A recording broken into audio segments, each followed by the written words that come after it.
Deus tem duas mensagens para nós nessa noite. Primeiro, o seu amor, sua graça, a sua salvação. Sabe, a entrada para o seu reino maravilhoso através de Jesus Cristo. Nós já falamos isso para vocês, já convidamos vocês. Se você tem alguma dúvida, se você foi tocado no seu coração, venha falar conosco. Somos amigos de vocês. Não somos superiores, não somos melhores do que ninguém. Temos uma experiência de estar procurando andar com o Senhor há algum tempo já, e ter sido estabelecido para um ministério na casa de Deus. Podemos ajudar uns aos outros. Tá? Mas Deus está me tocando para me ler um verso na palavra de Deus. Para mim, repartir com vocês um pouquinho do seguinte. Vocês talvez estejam pensando no final dessa festa: o que esse bando de malucos da comunidade dão tanta importância para ter uma escola que tem 4 crianças? Por que nós temos mais professores do que alunos? A única escola do mundo que tem mais professores do que alunos é a nossa. A maioria das escolas tem falta de professores, tem superlotação de alunos, os professores ficam malucos. Na nossa escola não. Nossa escola tem mais professores do que alunos. Por que será que nós damos importância a isso? Deus tem nos mostrado a importância dessas coisas. Nós não vamos entrar em detalhes sobre isso. O verso que eu quero deixar com vocês, meus queridos, é um verso que está escrito no último verso do Velho Testamento. Ele diz assim, o penúltimo e o último: eis que vos enviarei o profeta Elias, antes que venha o grande e terrível dia do Senhor. Agora é o verso importante. Guarde esse verso no seu coração. Deixe o Espírito Santo falar com você. Ele converterá o coração dos pais aos filhos, e o coração dos filhos a seus pais, para que eu não venha e fira a terra com maldição. Eu vou ler de novo. Deus enviará o Espírito, a virtude, o ministério do profeta Elias. Não é o profeta Elias, é o ministério do profeta Elias. Ele converterá o coração dos pais aos filhos. Ele converterá o coração dos pais aos filhos. Nós estamos fazendo um convite para que todo homem se converta ao Senhor. Mas aqui ele está falando de uma outra conversão. Converter o coração dos pais aos filhos e o coração dos filhos aos seus pais, para que o Senhor não fira a terra com maldição. Meus queridos, a terra está ferida, a terra está cheia de coisas ruins, a terra está cheia de maldição, a terra está cheia de violência. O Rio de Janeiro é violento, Araraquara é violenta, todas as cidades do Brasil são violentas. A terra está ferida. Há um motivo para isso. O motivo é a falta de harmonia nos lares. O motivo é a falta de uma conversão do coração dos pais aos filhos, da compreensão dos pais para os filhos, do amor dos pais aos filhos, da dedicação dos pais aos filhos. E o outro motivo é a conversão, a falta de conversão dos filhos aos seus pais. Deus tem nos chamado para que nós possamos converter primeiro o nosso coração aos nossos filhos. Quantas vezes você está assistindo uma novela, ou está assistindo um jornal, e fala: filho, eu não tenho tempo para você. Filho, sai de perto que eu quero ouvir a televisão. Sabe quantas vezes o filho precisa do teu apoio, da tua conversa, da tua amizade, sabe, da companhia, e nós talvez não tenhamos tempo para eles. Deus quer converter os corações dos pais aos filhos e o coração dos filhos aos pais, para que ele não venha e fira a terra com maldição. Nós fazemos um apelo neste final de festa de formatura da Escola do Reino em Araraquara. Como a professora Miriam falou, gaste mais tempo com seu filho. Gaste mais tempo, se possível, com a graça de poder ensinar os teus filhos. A escola é apenas um complemento de algo que precisa começar nos nossos lares. A educação dos nossos filhos foi confiada a nós. Que a gente possa converter os nossos corações aos nossos filhos, para que Deus possa abençoar a terra. Ele vai começar abençoando a tua casa. A harmonia no lar entre pais e filhos traz a bênção de Deus sobre a tua casa. O reino de Deus começa na nossa casa, nas nossas famílias. É muito importante. Pediram para explicar o símbolo. Aqui nós temos o símbolo do diploma e também o símbolo dos convites que foram enviados.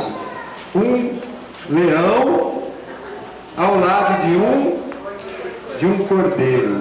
Em Isaías, no final do livro de Isaías, está escrito que no reino de Deus a harmonia na terra será tão grande que o cordeiro pastará com o lobo, haverá harmonia entre os animais, haverá harmonia entre os homens e os animais, e esse é o símbolo do diploma que está sendo conferido.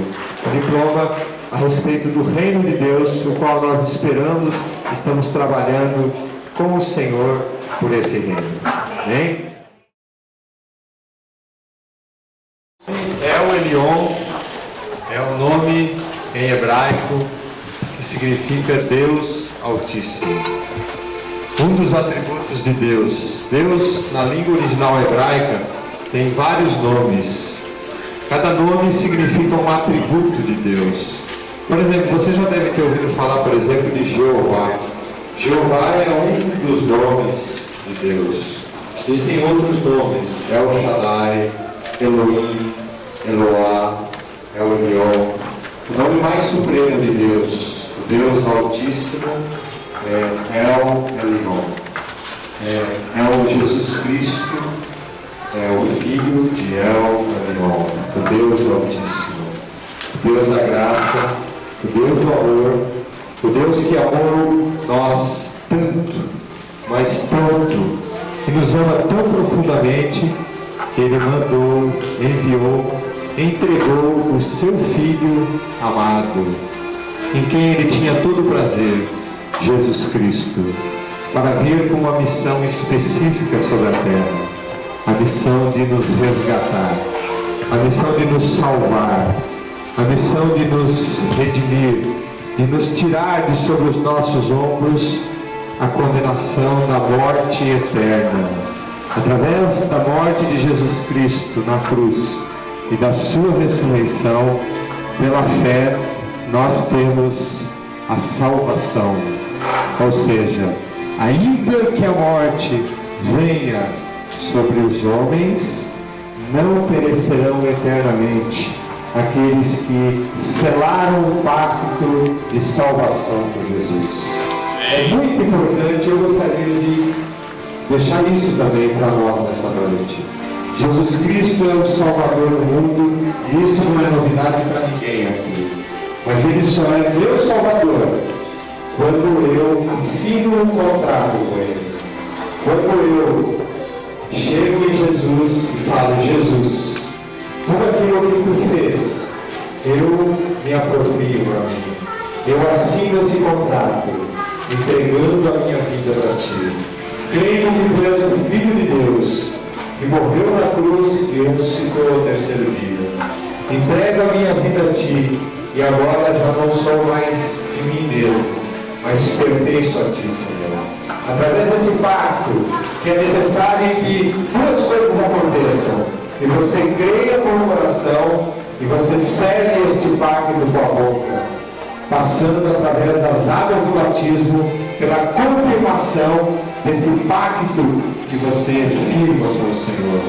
Através dessa coisa muito simples, de uma atitude de fé e de uma atitude de coragem, de chegar ao Senhor e entregar a sua vida, você tem paz, você tem a salvação eterna para você. Você começa a fazer parte desse reino que Deus está trazendo devagarzinho sobre a face da terra, e do qual nós queremos convidar vocês todos que estão aqui, para que vocês possam fazer parte desta alegria de viver debaixo da salvação de Jesus Cristo. não mais debaixo do tormento, não mais debaixo do medo da morte, não mais debaixo da insegurança. O que vai acontecer comigo depois de eu morrer? O que vai acontecer comigo? Onde eu vou depois da morte? Se a morte me pegar. Não mais debaixo disso, mas debaixo da convicção, da certeza de que em Cristo Jesus, aquele que entregou a sua vida ao Senhor, como diz lá no Evangelho de São João, ainda que morram, viverão eternamente. Todo aquele que crê em mim não morrerá eternamente. Nós convidamos vocês para que vocês selem este pacto com o Senhor.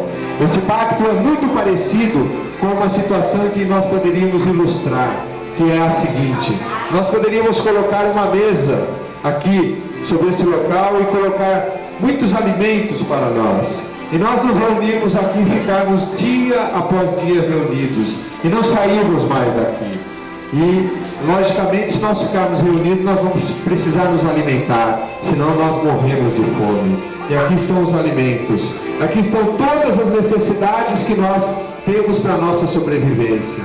Mas nós podemos explicar em duas situações. A primeira situação é: você vai à mesa, você se alimenta dos alimentos e você sobrevive, você vive, você tem as suas energias para você viver. A segunda situação é: aqui está a mesa, está cheia de alimentos e você fica apenas olhando. E passa um dia, passa outro dia, passa mais um dia e as suas forças vão deixando de existir e você começa a perecer, até que você não suporta mais, o seu corpo não suporta mais e a pessoa acaba morrendo. Assim é diante de Jesus Cristo. Jesus nos deu um banquete espiritual. Jesus nos deu a sua salvação. Ele fez a parte dele. Agora cabe a nós fazermos a nossa parte. Nós podemos ver Jesus, sabemos que Ele é o Salvador e não recebemos a salvação dele, porque simplesmente faltou nós irmos à mesa do Senhor e pegar os manjares que Ele tem para nós. Faltou nós recebermos Jesus. E Jesus fala assim: quem de mim se alimenta, por mim viverá. Jesus Cristo é a nossa sobrevivência, é a nossa salvação. Não fique olhando, não fique apenas sabendo que Jesus Cristo foi um grande homem, que Ele foi um profeta, que Ele foi uma pessoa que até hoje é lembrada e anunciada em todos os lugares. Não fique apenas sabendo disso. Vá a Jesus, receba-o como teu Salvador, como teu Senhor. Abrace esta fé e comece a caminhar com o Senhor. Com certeza Ele tem as melhores coisas para todos nós. Ele tem a imortalidade, da qual nós lemos e anunciamos nesta festa para os nossos amigos que são vocês. A imortalidade. Paulo escrevendo a Timóteo diz: toma posse da vida eterna.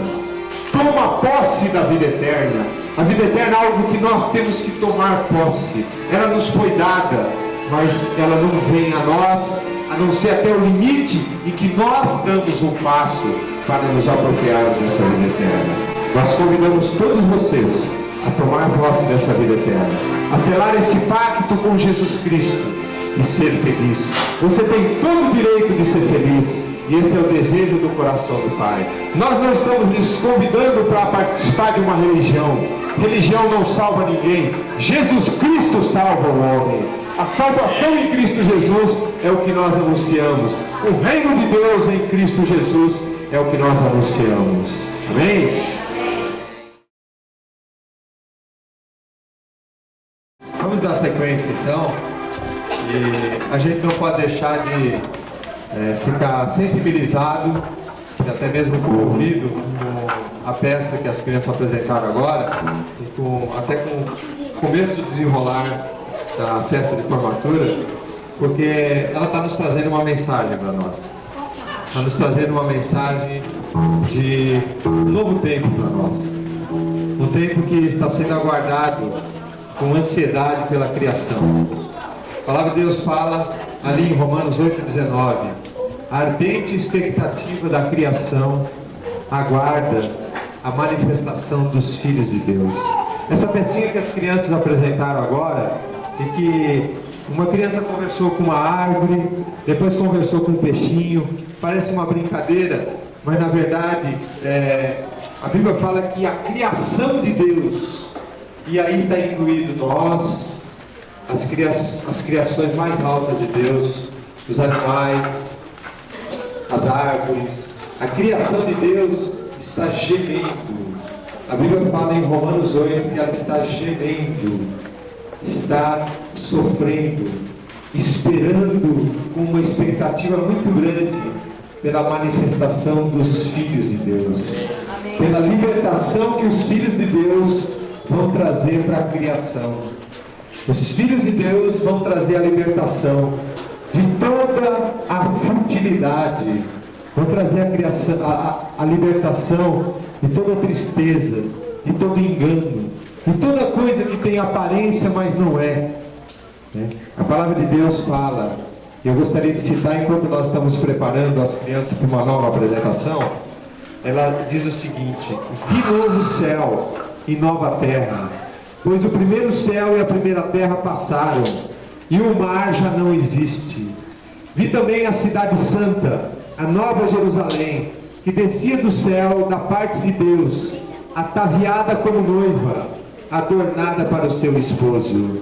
Então eu ouvi grande voz vinda do trono dizendo: eis o tabernáculo de Deus com os homens, eis a habitação de Deus com os homens. Deus habitará com eles, eles serão povos de Deus, e Deus mesmo estará com eles. Agora, e lhes enxugará dos olhos toda lágrima, e a morte já não mais existirá. Já não haverá luto, nem pranto, nem dor, porque as primeiras coisas passaram.